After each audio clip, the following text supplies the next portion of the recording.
ये देखते हैं फ्रांस की क्रांति को। तो 1789 का जो फ्रांस की क्रांति है वो यूरोप के इतिहास में एक युगांतकारी घटना था, जिसने कि एक युग का अंत किया और दूसरे युग के आने का रास्ता साफ किया। इस क्रांति ने फ्रांस में राजतंत्र को समाप्त कर दिया और सामाजिक व्यवस्था का नया विचार जैसे स्वतंत्रता, समानता और बंधुत्व, इसके अतिरिक्त मानव अधिकार के नए सिद्धांतों जैसे कि आदमी स्वतंत्र पैदा होता है को प्रतिस्थापित किया। यूरोप की पुरानी रीतियों तथा संस्थाओं को चुनौती दी। इस तरह के विचार स्वतंत्र का प्रादुर्भाव यूरोप के पुनर्जागरण के परिणाम स्वरूप हुआ था, जिसने यूरोप में कई राष्ट्रवादी क्रांतियों को जन्म दिया। ये क्रांतियाँ सामंतवादी एवं निरंकुश शासन व्यवस्था तथा शोषण करने वाली सामाजिक व्यवस्था के खिलाफ थी। इसी क्रम में 1776 में शुरू हुआ अमेरिका का स्वतंत्रता संग्राम तथा 1783 में जो है ब्रिटेन के विरुद्ध उसके उपनिवेशों की स्वाधीनता ने जो है फ्रांसीसी पुरातन व्यवस्था को समाप्त कर स्वतंत्र विचार वाले समाज की स्थापना का रास्ता साफ किया। चूँकि फ्रांस ने इस युद्ध के अंदर ब्रिटेन के खिलाफ अमेरिका की मदद की थी, इसलिए अमेरिका के बाद स्वतंत्रता की लहर फ्रांस में आई और इन सैनिकों ने फ्रांस में जनता का साथ दिया। तो आइए जानते हैं कि फ्रांस की क्रांति क्यों हुई और कैसे हुई। इसको समझने के लिए हमें तत्कालीन राजनीतिक एवं समाज का अध्ययन करना होगा। हालांकि 18वीं शताब्दी में फ्रांस एक शक्तिशाली राज्य था। उसने उत्तरी अमेरिका के एक विस्तृत क्षेत्र, पश्चिमी द्वीप समूह और अफ्रीका में मेडागास्कर के टापू पर अधिकार कर लिया था। फिर भी सत्ता की नींव मजबूत नहीं थी। लंबे समय तक चले युद्धों के कारण आर्थिक संसाधनों की कमी और शासकों की जो फिजूल खर्ची थी, उसने फ्रांस की जनता पर अत्यधिक करों के बोझ को बढ़ा दिया था या डाल दिया था, और सामाजिक विषमताओं के उत्पीड़न ने क्रांति के कगार पर लाकर खड़ा कर दिया था। इसलिए क्रांति के उत्तरदायी कारणों की व्याख्या निम्न तरीके से की जा सकती है। पहला, राजनैतिक कारण। तो फ्रांस में राजतंत्रात्मक शासन व्यवस्था थी और बुर्बो राजवंश के लुई 14वें के शासनकाल में साम्राज्य की प्रतिष्ठा उच्च शिखर पर थी। लेकिन उसके बाद के शासक अयोग्य सिद्ध हुए। सन 1774 में लुई 16वां जो है वो गद्दी पर बैठा, जो अत्यधिक निरंकुश, फिजूल खर्ची और अयोग्य था। उसका विवाह ऑस्ट्रिया की राजकुमारी मेरी एंटोनियत के साथ हुआ था, जो उत्सवों में काफ़ी रुपए लुटाती थी। अपने खास आदमियों को ओहदे दिलाने के लिए कार्य में दखल देती रहती थी। राजा के वर्साई स्थित महल में 15,000 अधिकारी ऐसे थे जो कोई भी काम नहीं करते थे, मगर अपार धन राशि वेतन के रूप में लेते थे। राजस्व का 9% इन्हीं के ऊपर व्यय होता था। तो लुई 16वां के शासनकाल में अमेरिका के 13 उपनिवेशों को ब्रिटेन से आज़ाद कराने में फ्रांस पर 10 अरब लिवरे, जो कि उस समय की मुद्रा थी, से भी अधिक का कर्ज हो गया। पहले से चली आ रही आर्थिक संसाधनों की कमी ने राजा को अपने नियमित खर्च चलाने के लिए जनता पर करों की वृद्धि के लिए बाध्य किया। निरंकुश राजा पर नियंत्रण का अभाव था। यद्यपि जनरल एस्टेट, जिसको कि हम लोग जो है एस्टेट जनरल कहते हैं, संसदीय संस्था थी, लेकिन राजा की निरंकुशता का ये एक बड़ा उदाहरण था कि 1614 ईस्वी के बाद 175 साल तक इसका कोई बैठक नहीं हुआ था। लुई 14वां की निरंकुशता इस बात से पता चलता है कि वो कहा करता था कि मैं ही राज्य हूँ, आई एम द स्टेट। लेकिन चूँकि वो योग्य शासक था, विद्रोहियों को कुशलतापूर्वक दबा देता था, अतः उस समय राज्य की पूरी शक्ति उसके हाथ में निहित हो गई थी। और लेकिन उसके उत्तराधिकारियों में इस तरह के गुणों का अभाव था। नेक्स्ट, राजा की निरंकुशता एवं स्वेच्छाचारिता पर अंकुश लगाने के लिए फ्रांस में जो है पार्लमा नाम का संस्था था, जिसका संख्या था 17। इसका गठन न्यायालय के रूप में किया गया था। न्यायाधीशों का पद कुलीन वर्ग के लिए सुरक्षित होता था और ये पद वंश क्रमानुगत होते थे। आवश्यकता पड़ने पर राजा इन्हें पैसे के बल पर अपनी बात मनवाने के लिए बाध्य भी कर लेते थे। इस तरह व्यवहार में इस पर भी राजा का ही नियंत्रण होता था। नेक्स्ट है कि केंद्रीयकरण की प्रवृत्ति फ्रांसीसी क्रांति की सबसे बड़ी बुराई थी। स्वायत्त शासन का सर्वथा अभाव था, जबकि पड़ोस के इंग्लैंड में इस तरह के शासन का संचालन स्वायत्त शासन की संस्थाओं द्वारा होता था। फ्रांस में हर जगह वर्साई के राजमहल की प्रधानता थी। राजा के अलावे मेरी एंटोनियत के द्वारा शासन का दुरुपयोग किया जाता था, जिससे जन साधारण की धाराएं राजतंत्र के बिल्कुल खिलाफ हो गई। सन 1789 ईस्वी तक आते आते जन साधारण शासन में भाग लेने के लिए उतावले होने लगे। उस समय वहाँ कोई भी ऐसी संस्था नहीं थी जो उनकी उग्र मनोवृत्ति को रोक सके। अब जानते हैं सामाजिक कारण। 18वीं शताब्दी में फ्रांसीसी समाज 3 एस्टेट में बंटा हुआ था। पहले एस्टेट में क्लर्जी यानी कि पादरी आते थे, जिनकी संख्या लगभग 1,30,000 थी। दूसरे एस्टेट में जो है अभिजात्य वर्ग यानी कि नोबेलिटी आते थे, जिसका की संख्या लगभग 80,000 परिवार था या 40 लाख जो है व्यक्ति थे। ये दोनों वर्ग करों से मुक्त थे। उस समय फ्रांस की जनसंख्या लगभग 2.5 करोड़ थी। फ्रांस की कुल भूमि का 40% भी इन्हीं के पास में था। नेक्स्ट जो 90% जनता थी वो थी तीसरे एस्टेट में, और इनको कोई विशेष अधिकार प्राप्त नहीं था। ये अपने स्वामी की सेवा, स्वामी के घर और खेतों में काम करना, सैन्य सेवाएं देना, सड़कों के निर्माण में सहयोग देना इत्यादि कार्य के लिए बाध्य थे। उन्हें सभी प्रकार के कर देने पड़ते थे। इसी वर्ग में डॉक्टर आते थे, वकील आते थे, जज, अध्यापक, व्यापारी, शिक्षक, लेखक, शिल्पी, मजदूर, ये सब जो है इसी में आते थे जो शहरी क्षेत्र में रहते थे। तो ये वर्ग मध्यम वर्ग कहलाता था, यानी कि जो पढ़ा लिखा हुआ हिस्सा है जो कि शहर में रह रहा है, इसको जो है बोर्गोइज या फिर जो है मध्यम वर्ग का संज्ञा दिया गया है। तो इन्होंने ही जो है फ्रांस की क्रांति में अहम भूमिका निभाई। मध्यम वर्ग में सबसे अधिक असंतोष था, जिसका कारण सबसे बड़ा ये था कि सुयोग्य और संपन्न होते हुए भी उन्हें कुलीनों जैसा सामाजिक सम्मान प्राप्त नहीं था। संपन्नता और उन्नति के बावजूद भी वे सभी तरह के राजनीतिक अधिकारों से वंचित थे। राज्य में सभी बड़े पद कुलीनों के लिए सुरक्षित थे। उनका मानना था कि सामाजिक ओहदे का आधार योग्यता होना चाहिए, ना कि वंश। इसीलिए मध्यम वर्ग जो था वो सबसे ज़्यादा असंतुष्ट था।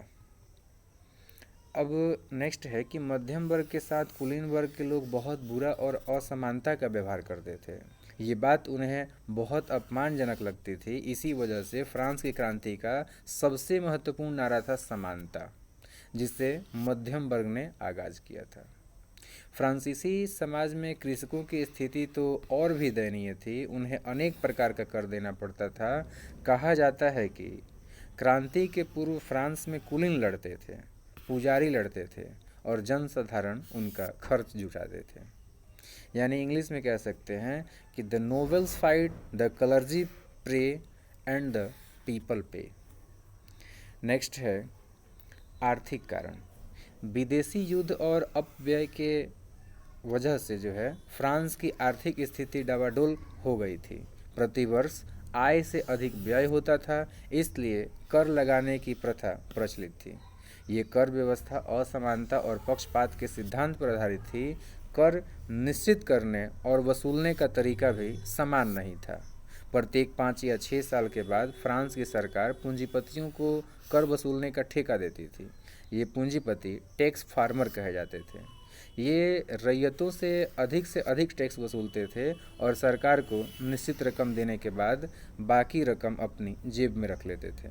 इस तरह बेचारे किसान अत्यधिक आर्थिक कष्ट का सामना कर रहे थे। फ्रांस के लोगों में आर्थिक असंतोष ने जो है देश को जो है क्रांति के कगार पर पहुंचा दिया। राजकोष के घाटे के भरपाई के लिए उन पर तरह तरह के कर लगाए जाए। किसानों को भूमि कर टैले चुकाना पड़ता था। इसके अलावा तीथे नामक धार्मिक कर भी चर्च को देना पड़ता था। अनेक तरह के अप्रत्यक्ष कर नमक, तंबाकू जैसे दैनिक उपभोग की वस्तुओं पर भी देना पड़ता था। साथ ही कई भेंट, टोल टैक्स, नजराने जैसे भी जो है सामंती कर के रूप में उन्हें चुकाना पड़ता था। इस तरह फ्रांस की आम जनता की आर्थिक स्थिति दिन ब दिन दयनीय होती गई। करों के आर्थिक बोझ के अलावे फ्रांस की आर्थिक स्थिति को दयनीय बनाने में वहाँ के समाज में व्याप्त बेकारी की समस्या ने भी अहम भूमिका निभाया। उस समय औद्योगिक क्रांति हो चुकी थी और देश में मशीनों का प्रयोग आरंभ हो चुका था। इसकी वजह से हाथ से काम करने वाले कारीगर और मजदूर घरेलू उद्योग धंधे नष्ट हो जाने की वजह से बेरोजगार हो गए थे। इन्होंने क्रांति के समय राजा के खिलाफ क्रांतिकारियों का साथ दिया। इसके अलावे अव्यवस्थित शासन व्यवस्था ने फ्रांस के व्यापारिक जीवन को भी पंगु बना दिया था। फ्रांसीसियों के जीवन में एकरूपता नहीं रहने के कारण उन्हें व्यापारिक विनिमय में कई तरह की कठिनाइयों का सामना करना पड़ता था। तरह तरह के प्रतिबंध जैसे गिल्ड की पाबंदी, शहरों के व्यापार संबंधी नियम, प्रांतीय आयात कर, सामंती कर इत्यादि व्यापारियों पर लगाए गए थे। इन बंधनों में जकड़े रहने के कारण व्यापार का विकास लगभग रुक गया था। व्यापारी चाहते थे कि देश के व्यापार के हर तरह से के बंधनों से जो है मुक्त कर दिया जाए। इस तरह असंतोष और अन्यायपूर्ण वातावरण में देश का विकास रुक जाने के साथ साथ सरकारी फिजूल खर्ची, जो कि लुई 16वें और मैरी अंतोनियत के अपने जो है ऐश आराम और भोग विलास की वस्तुओं पर करते थे, ने राजकोष को प्रभावित किया। ऐसी स्थिति में सरकार मितव्ययिता से काम लेने की जगह कर्ज लेने और कर लगाने पर ज़्यादा केंद्रित थी। इसलिए भी हुआ। अब हम जानते हैं सैनिक कारण। तो फ्रांस के सैनिकों में भी बहुत अधिक असंतोष था। सैनिक के पद पर किसानों को बहाल किया जाता था। कम वेतन, कठोर अनुशासन, खराब भोजन आदि से रुष्ट रहते थे ये सैनिक। सेना के निम्न पदों पर उनकी नियुक्ति होती थी, जबकि उच्च पदों पर कुलीनों के लिए सुरक्षित था। आर्थिक और सामाजिक स्थिति की वजह से फ्रांस की सेना ने भी आगे चल करके क्रांतिकारियों का जो है साथ दिया। व्यक्तिगत एवं धार्मिक कारण। तो फ्रांस में सभी तरह के स्वतंत्रताओं का अभाव था। भाषण, लेखन, व्यक्ति के जो है विचार और अभिव्यक्ति तथा धार्मिक स्वतंत्रता का पूरी तरह से अभाव था। वहाँ राजधर्म कैथोलिक धर्म था और प्रोटेस्टेंट धर्म के मानने वाले लोगों को जो है कठोर सजा दिया जाता था। इतना ही नहीं, व्यक्तिक स्वतंत्रता का अभाव था। राजा या उसका कोई भी आदमी किसी व्यक्ति को गिरफ्तार कर सकता था। इसके लिए फ्रांस में बिना अभियोग की गिरफ्तारी का वारंट होता था, जिसको कि लेटर्स द कैचेट कहा जाता था, यानी कि एक तरह से रॉलेट एक्ट जैसा। फ्रांस में कानूनों में भी एकरूपता नहीं थी। देश के विभिन्न भागों में लगभग 400 कानून लागू थे।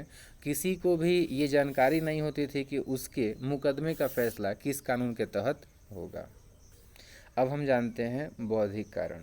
तो फ्रांसीसी क्रांति के विषय में कहा जाता है कि ये एक मध्यम वर्गीय क्रांति थी, जिसमें कि शिक्षित वर्ग के लोगों ने तत्कालीन राजनीतिक, सामाजिक, आर्थिक और धार्मिक दोषों का पर्दाफाश किया और जनमानस में आक्रोश पैदा किया।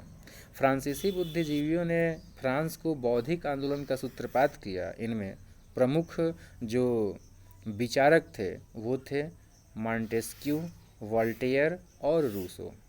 मॉन्टेस्क्यू ने अपनी पुस्तक विधि की आत्मा यानी कि द स्पिरिट ऑफ लॉ में सरकार के 3 अंगों कार्यपालिका, न्यायपालिका और व्यवस्थापिका को अलग अलग रखने के विषय में बताकर शक्ति पृथक्करण का सिद्धांत का पोषण किया। तो वहीं वोल्टेयर ने जो है चर्च, समाज और राजतंत्र के दोषों का पर्दाफाश किया। हालांकि वो जनतंत्र का पक्षधर नहीं था, फिर भी राजतंत्र प्रजा हित में होना चाहिए, इसका वो प्रबल समर्थक था। मॉन्टेस्क्यू और वोल्टेयर सुधार चाहते थे, परंतु रूसो जो है पूर्ण परिवर्तन चाहता था। उसने अपने प्रसिद्ध पुस्तक सामाजिक संविदा यानी कि सोशल कॉन्ट्रैक्ट में राज्य को व्यक्ति द्वारा निर्मित संस्था और सामान्य इच्छा यानी कि जनरल विल को संप्रभु बताया।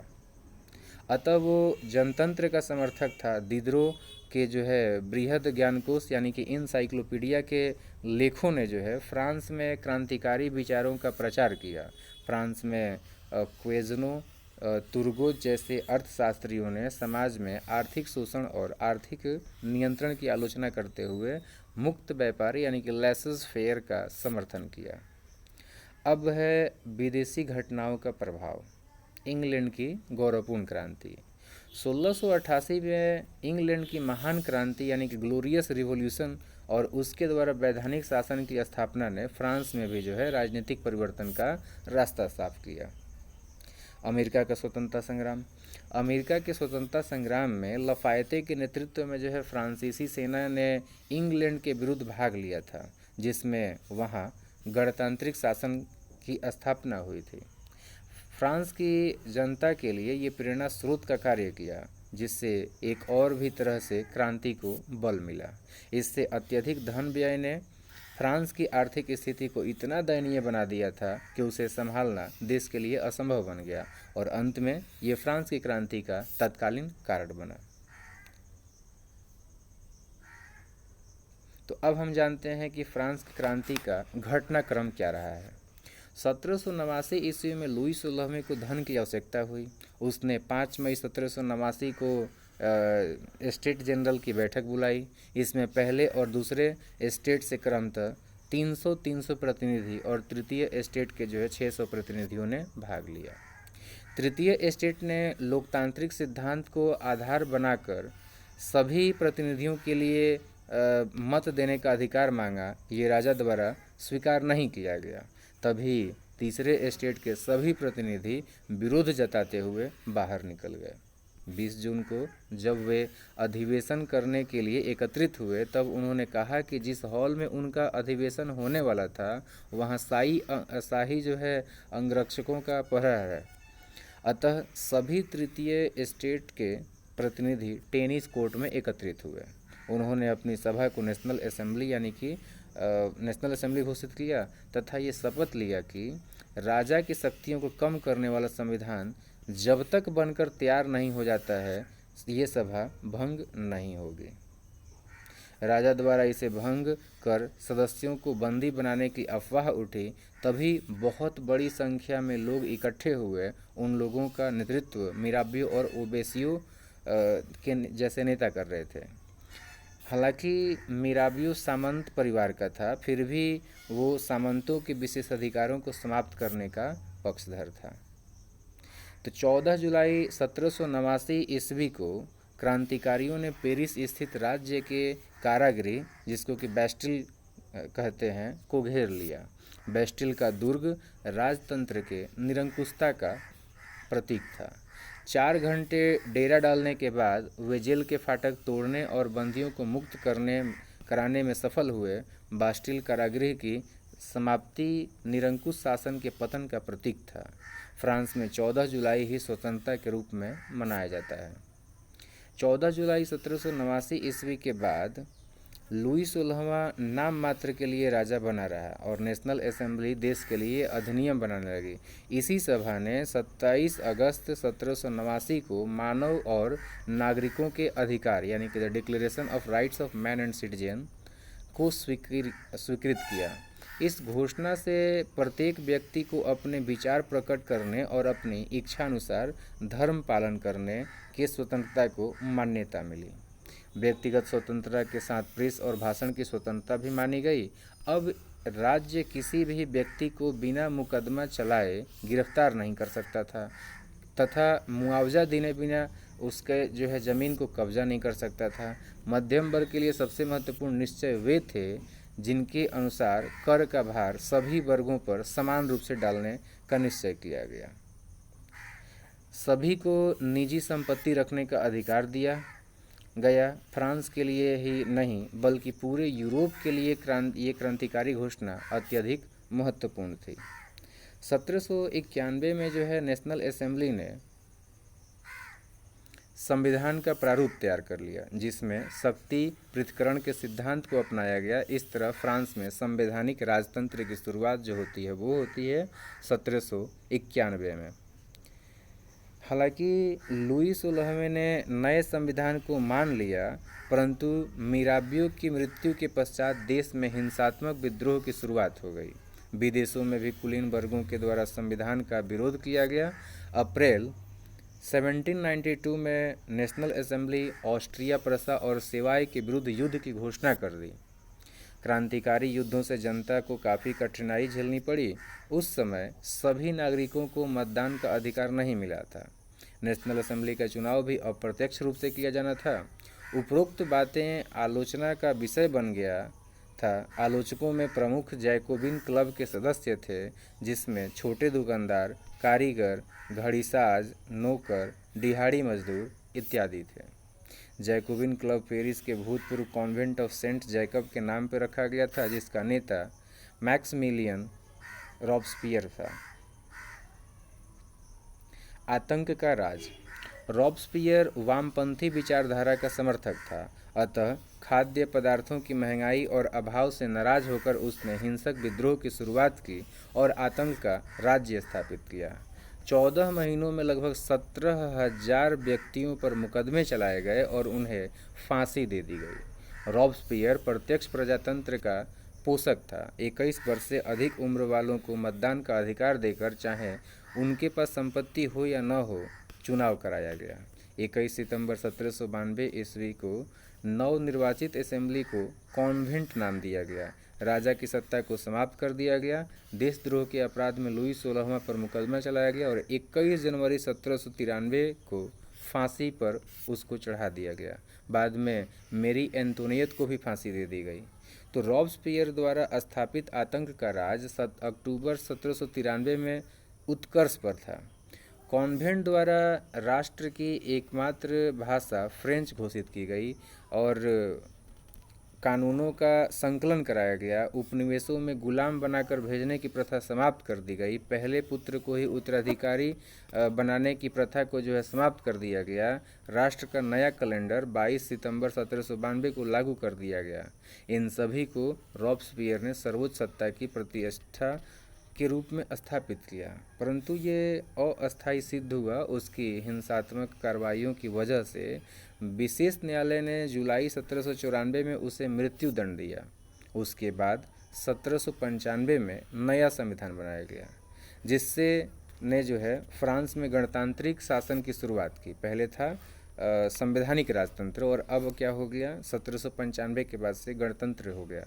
तो आगे चल कर के नेपोलियन बोनापार्ट ने स्वयं को इस गणराज्य का प्रधान घोषित कर अपनी विधि संहिता लागू किया। उसके सुधार कार्यों ने तत्कालीन फ्रांस के उत्थान में काफ़ी सहयोग प्रदान किया। नेक्स्ट है कि क्रांति का परिणाम क्या हुआ। तो पुरातन व्यवस्था का अंत हुआ, धर्मनिरपेक्ष राज्य का स्थापना हुआ। जानते हैं पुरातन व्यवस्था के अंत के बारे में। तो फ्रांस की क्रांति ने वहाँ की पुरातन व्यवस्था एंशिएंट रेजाइम को समाप्त कर आधुनिक युग को जन्म दिया। स्वतंत्रता और समानता, साथ ही साथ बंधुत्व यानी कि लिबर्टी, इक्वालिटी और फ्रेटर्निटी को प्रोत्साहन मिला। सामंतवाद का अंत हो गया। धर्मनिरपेक्ष राज्य। इस क्रांति ने राज्य को धर्म से अलग कर धर्मनिरपेक्ष राज्य की स्थापना की।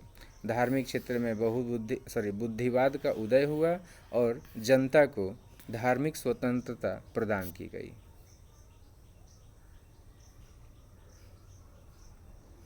जनतंत्र की स्थापना। फ्रांस की क्रांति ने राजा के दैवीय अधिकार के सिद्धांत को समाप्त कर दिया और जनतंत्र की स्थापना की।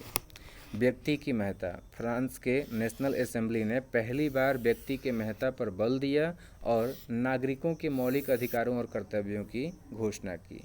समाजवाद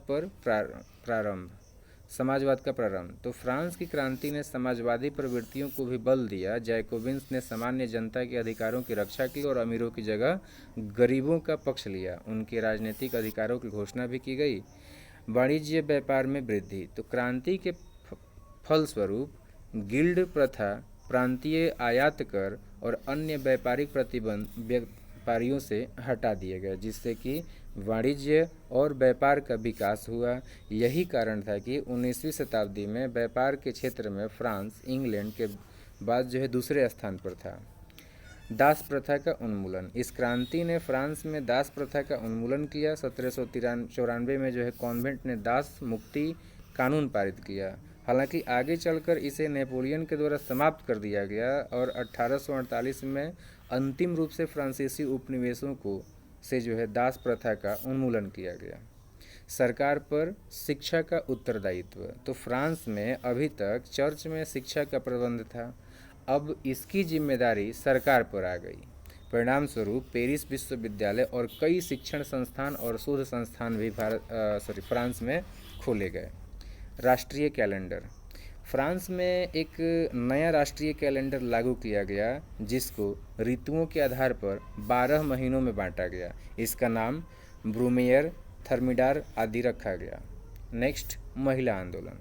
तो फ्रांस के समाज में परिवर्तन लाने के उद्देश्य से फ्रांस की क्रांति में महिलाएं भी शामिल हुई थी। इन्होंने the society of revolutionary and Republican women नामक संगठन का गठन किया था, जिसमें ओलंपस दे गुज नामक नेत्री की अहम भूमिका थी। इनके नेतृत्व में महिलाओं को पुरुषों के समान राजनीतिक अधिकार की मांग को स्वीकार कर लिया गया, परंतु राजनीतिक अधिकार शुरू में उन्हें नहीं मिल पाए। फ्रांस की क्रांति ने महिलाओं को अपने अधिकारों के प्रति सजगता का पाठ पढ़ाया, जिसके कारण आगे चलकर वर्षों तक महिला आंदोलन चलता रहा। परिणाम स्वरूप 1946 में जो है फ्रांस की महिलाओं ने मताधिकार प्राप्त करने में सफलता हासिल किया। अन्य देशों पर क्रांति का प्रभाव। फ्रांस की क्रांति का प्रभाव सिर्फ फ्रांस पर ही नहीं बल्कि यूरोप के अन्य देशों पर भी पड़ा। नेपोलियन फ्रांस में सुधार के कार्यों को करते हुए अपने विजय अभियान के दौरान जब इटली और जर्मनी आदि देशों में पहुंचा, तब उसे वहां की जनता भी क्रांति का अग्रदूत कहकर स्वागत की। उसने इन देशों के नागरिकों को राष्ट्रीयता का संदेश देने का कार्य किया। अब देखते हैं इटली पर प्रभाव। इटली इस समय कई भागों में बंटा हुआ था। फ्रांस की क्रांति इस क्रांति के बाद इटली के विभिन्न भागों में नेपोलियन ने अपनी सेना एकत्रित कर लड़ाई की तैयारी की। इटली राज्य स्थापित किया। एक साथ मिलकर युद्ध करने से उनमें राष्ट्रीयता की भावना आई। इटली के भावी एकीकरण का रास्ता जो है वो क्लियर हुआ। नेक्स्ट, जर्मनी पर प्रभाव। तो जर्मनी भी उस समय लगभग 300 जो है छोटे छोटे राज्यों में टूटा हुआ था, जिससे जो कि नेपोलियन के प्रयास से 38 राज्यों में सीमित हो गया। इस क्रांति के स्वतंत्रता, समानता और बंधुत्व की भावना को जर्मनी के लोगों ने अपनाया और आगे चल कर के इससे जर्मनी के एकीकरण को बल मिला। पोलैंड पर प्रभाव। तो फ्रांसीसी क्रांति के अग्रदूत नेपोलियन ने पोलैंड में जो है स्वतंत्रता की लहर फूंकी। पहले ये रूस, प्रसा और ऑस्ट्रिया के बीच बटा हुआ था। हालांकि पोलैंड को यथाशीघ्र आज़ादी नहीं मिली, लेकिन उनमें राष्ट्रीयता की संचार इसी क्रांति ने किया। एक लंबी अवधि के प्रयास के फलस्वरूप पहले विश्व युद्ध के बाद पोलैंड स्वतंत्र राज्य कायम हो सका।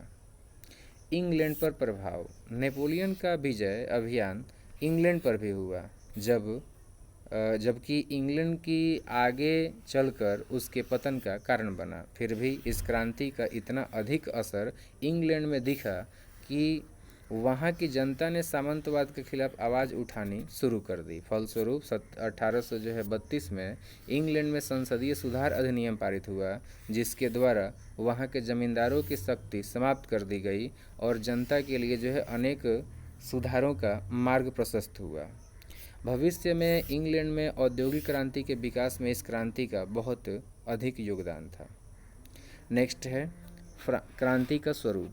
तो फ्रांसीसी क्रांति के स्वरूप के संबंध में ये कहा जाता है कि ये पूर्ण रूप से निश्चयात्मक थी और क्रांति यानी कि जो है क्रांति की गति और दिशा वही थी जो लगभग सभी क्रांतियों की होती है।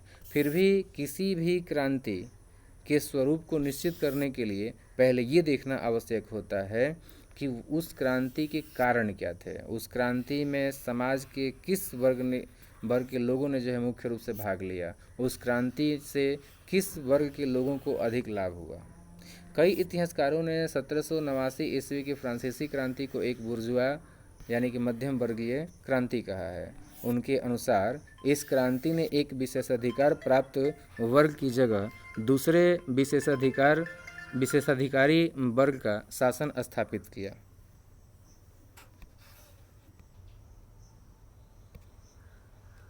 फ्रांस में मध्यम वर्ग के पास पूंजी की कमी नहीं थी। ये यदा कदा सरकार को कर्ज देने का काम भी करते थे, लेकिन सत्ता में इनकी कोई सहभागिता नहीं होती थी। हालांकि फ्रांस की क्रांति के अनेक कारण थे, परंतु मध्यम वर्ग के असंतोष और इसी वर्ग के द्वारा जन चेतना का जागृत करना क्रांति को अवश्यंभावी बना दिया। जितने भी दार्शनिक थे जिन्होंने की बौद्धिक चेतना जगाई, सभी मध्यम वर्ग के थे। क्रांति के अधिकांश नेता भी मध्यम वर्ग के थे जिन्होंने क्रांति का संचालन किया। ये सच है कि मजदूर और किसानों ने मिलकर क्रांति को सफल बनाया, लेकिन उसके बाद भी सत्ता उनके हाथ में नहीं आई। 4 अगस्त 1789 को जब नेशनल असेंबली द्वारा सामंतवाद की समाप्ति हुई, तो उनके द्वारा अपनाई गई आर्थिक नीतियों ने स्पष्ट कर दिया कि क्रांति पर बुर्जुआ वर्ग हावी हो गया है। इस क्रांति से मध्यम वर्ग को ही लाभ हुआ था, साधारण जनता को तो मताधिकार भी नहीं दिया गया। नेशनल असेंबली ने एक कानून बनाकर मिलों में काम करने वाले मजदूरों के संगठनों पर प्रतिबंध लगा दिया।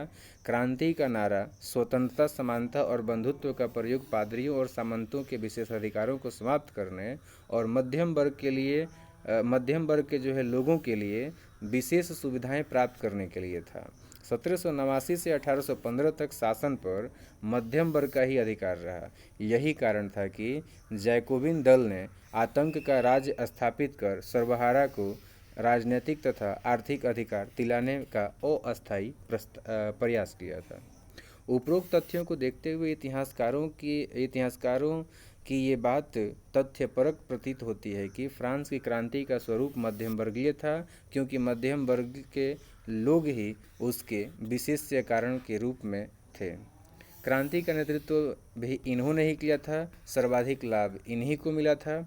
निष्कर्षतः 1789 के फ्रांसीसी क्रांति ने फ्रांस में एक ऐसे युग का सूत्रपात किया जिसमें स्वतंत्रता, समानता और बंधुत्व की नींव पड़ी और मानवाधिकारों की रक्षा हुई।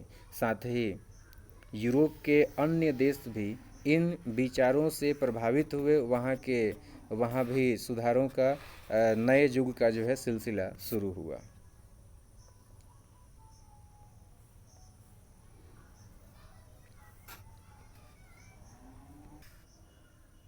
अब देखते हैं हम लोग इसके वस्तुनिष्ठ प्रश्नों को। तो पहला प्रश्न है कि फ्रांस की राज्य क्रांति किस ईस्वी में हुई थी? तो इसका सही उत्तर हो जाएगा 1789। बास्टिल का पतन कब हुआ? तो ये 14 जुलाई 1789 को हुआ था राज्य क्रांति में। पहले स्टेट में कौन आते थे? तो पहले स्टेट में वो पादरी आते थे, यानी कलर्जी आते थे। दूसरे स्टेट में कौन आते थे? तो दूसरे स्टेट में कुलीन आते थे, यानी कि नोबेलिटी आते थे। तीसरे स्टेट में कौन आते थे? तो काम करने वाले आते थे, यानी कि दार्शनिक आ जाएंगे। वोल्टेयर क्या था? तो वोल्टेयर एक लेखक था। रूसो किस सिद्धांत का समर्थक था? तो रूसो ने जनरल विल का सिद्धांत दिया था, जनता की इच्छा का सिद्धांत दिया था कि जनता का इच्छा संप्रभु होता है। मॉन्टेस्क्यू ने कौन सा किताब लिखा था? तो मॉन्टेस्क्यू ने आपका मॉन्टेस्क्यू ने विधि की आत्मा लिखा था, यानी कि द स्पिरिट ऑफ लॉ लिखा था।